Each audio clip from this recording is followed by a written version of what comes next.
This is Jackie Helvey. Don't those birds sound nice? Yeah, and the wind chimes, wood chimes. Yeah. Right. And I'm here with Jay Miller, who does a lot of stuff. He wears a lot of hats. He's got a nonprofit called Shared Visions Foundation, and he also owns the Old Murphey School. Hey, Jay. Hey. Thanks for meeting with me today.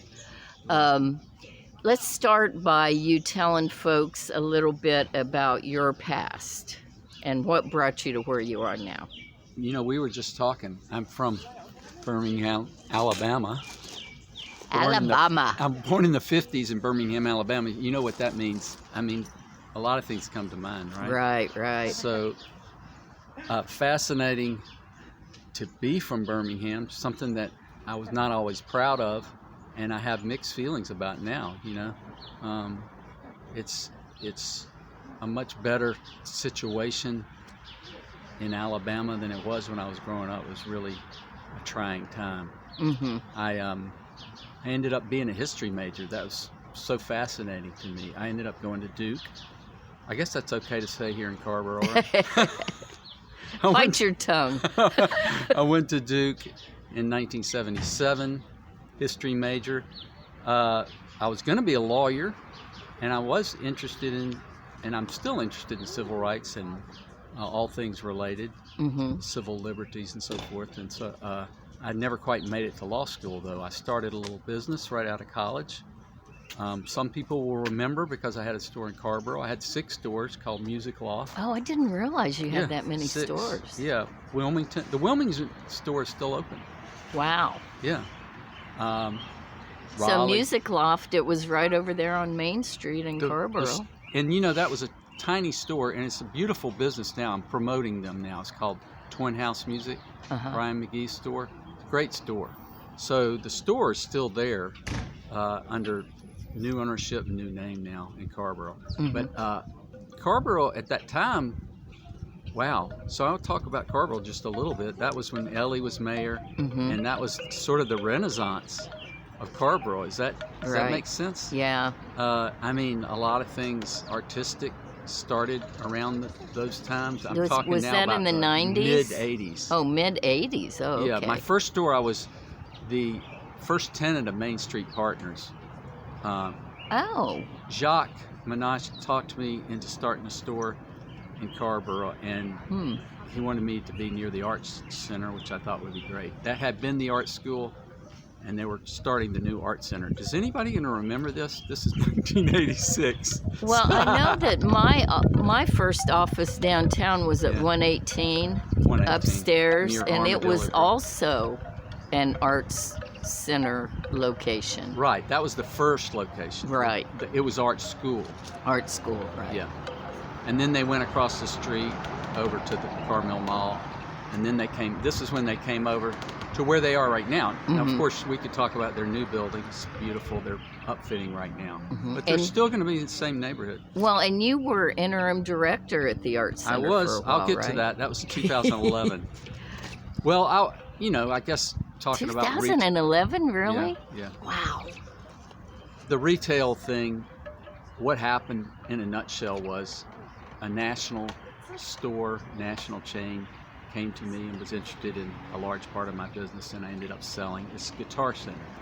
Oh, okay. Which was great because I was 42 years old. That was 2002. I was able to retire and started a little foundation that you mentioned, Shared Visions, and have been spending most of my time since then working with nonprofits and Chapel Hill, Carrboro, and Durham. Durham and Orange County for the most part. We're actually just starting to do a little bit of international work too. It's a small foundation, but aspirational. Right. Yeah. So, well, and you did great things like sponsoring my radio show when you were my underwriter. And your music festival. Yeah. And we the film festival too, I think. Film in the festival, beginning you were. Yeah. You know, we do modest grants, mostly in the area of mental health and basic human services. Yeah. So you've seen a lot of that. In fact, I saw you Sunday for Crop Walk last Right. Sunday. Mm-hmm. So that benefited Interfaith Council, among other things. Right. Um, Now, the other thing is when did you buy the Old Murphey School? 2008. Okay. That was kind of serendipitous because about 3 months later we had a financial crash. So I took all this money out of the stock market, Wow. bought the school, and took out the money to upfit it. So that was about $1 million project, and that $1 million would have been $500,000. Of course, it all came back, but anyway, that felt like the right thing, and it's still there, and I'll be over there later today. It's a beautiful facility. Yeah, we like it. There's a house in back. There's a really nice nonprofit called Bridge to Sports. They've got a warehouse, and they've got over 4,000 square feet out there. Wow. Yeah, they do. You think of Paralympic, but they do a lot of programs for people with physical disabilities, veterans, and all kinds of related. It's physical, but it's a mental benefit too, because they're bringing people out and they're doing projects and wheelchair basketball and all kinds that's of. So cool. Yeah, all kinds of things to really benefit the whole person. So that's the biggest nonprofit that we have. We have a few nonprofits. So we have the Fiber Arts Guild out there too. That's a nice nonprofit. What does is a lot that? of cool things. I'll just call it's fiber arts. That actually, I don't know much about fiber arts either, but that entails a lot of like tapestries. Yeah, and, that would be part of it, but it could be all kinds of scarves and. Gosh, I shouldn't talk too much about it. They should find their website. It's because when I realize every time I see somebody out there, they're doing something I had no idea was fiber arts. Right. And it's interesting too. It's a lot of people who are very old school, but at the same time they seem to be very high tech people too. Maybe weaving. Do they have weaving? Definitely, yeah. they have a lot of weaving out there. Yeah, That's cool. You ever been to Crossnor up in the mountains? No. That's what they do there. I've been to Penland. It's weaving. Yeah, it's not far from. That's all weaving. Mm-hmm. Yeah, weaving is a big community. I didn't know that. Yeah. They have members from all over the state. So anything, at Murphy School, we also have an auditorium you know about. That, So every weekend we have some type of dance or nonprofit, either fundraiser or workshop. Sometimes we'll have a wedding. Any number of things can happen there. So that's been a good project. I spent a lot of my time out there, and then other time on local boards and the IFC and Interfaith Council. Well, let's see, right around here, Club Nova, Interfaith Council, something called XDS, which is part of the UNC Center for Excellence in Community Mental Health, where we have 15 small homes going up right now. Oh, that's so cool. For people with mental health. Is that in severe mental Chapel Hill and Carrboro? Well, the program is based here. The homes are probably 5 miles from the James Taylor Bridge out 15501. So technically Chatham County. Oh, okay. Where are you going to get some land that you can Isn't that the truth? Fortunately, we bought that 10 years ago. We couldn't have bought it. I mean, it's gone way up in value. Right. So it's not that far down the road. No. We're serving people from this I used to area live also. out there off of Man's Chapel. It's not that From Man's Chapel, it's like 2-3 miles. Yeah. further south. Yeah. Towards Pittsburgh, yeah. Oh, out by the Haw River. Yeah. Cool. Way before Haw River, though. Not far out. Yeah. It's that called whole the area. Farm at Penny Lane.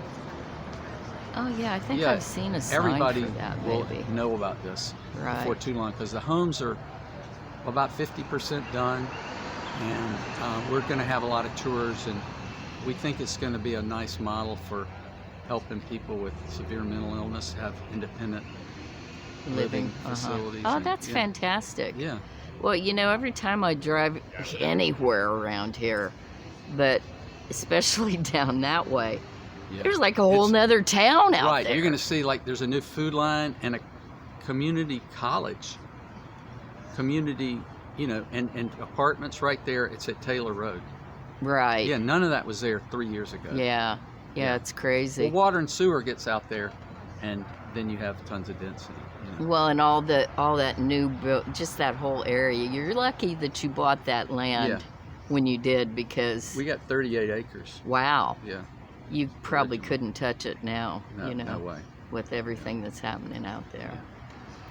So, if people want to find out more about Shared Visions Foundation, they go to It's pretty simple. .org. SharedVisions.org. I and mean, then- we're not looking for financial support. We actually provide some. Right. We really. And resources. You tell people where to go if they need Yeah. something. I mean, really, we want people to support the various nonprofits. If you look at some of the grants we've done on our grants page, those are the people you helped me with this. You've got the websites for those programs Right. included on the grants page. Go to those pages and support those programs. Right. And then the other website is The Murphy School has its own website. yes, oldmurpheyschool.org. Yeah, we keep that because some people are just looking for a facility. venue. Yeah, Yeah, a place. yeah. It's a couple hundred people. Yeah, and that's It's- Murphy with an E. Y. Murphy with an E. You'll find it either way. Yeah. Oh, that's good.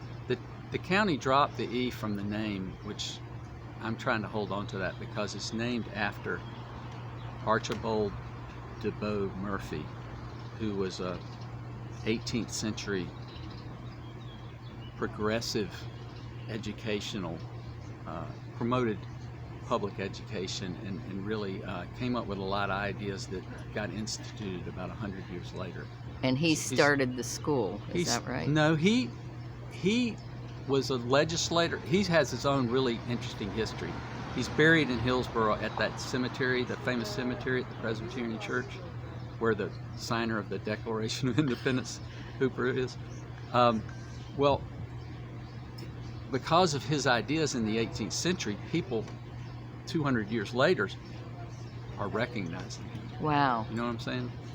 That's So, crazy. He didn't, they just named the schools Murphy. There's one in Raleigh. There's a town in North Carolina called Murphy. Right. Murphy to Manio. Uh-huh. That's Murphy. It's the same guy. Oh, no kidding. Yeah, same wow. guy. Yeah. So So And who they built took who built the Murphy School then? the county, Oh, okay. yeah. But the auditorium was built as a WPA work project in 1935. So it's kind of Interesting. a special building. Wow. Yeah, it was a New Deal building. Hmm. Stimulus program. And it continues to stimulate. Thank you. Yes, thank Yeah. you. Well, thank you so much, Jay. Thank It's you, great Jackie. to see you and Good to talk see to you you. and learn a little bit more. Sure. And I'm sure you'll be flooded with phone calls. Here we go. Thanks again. Yeah.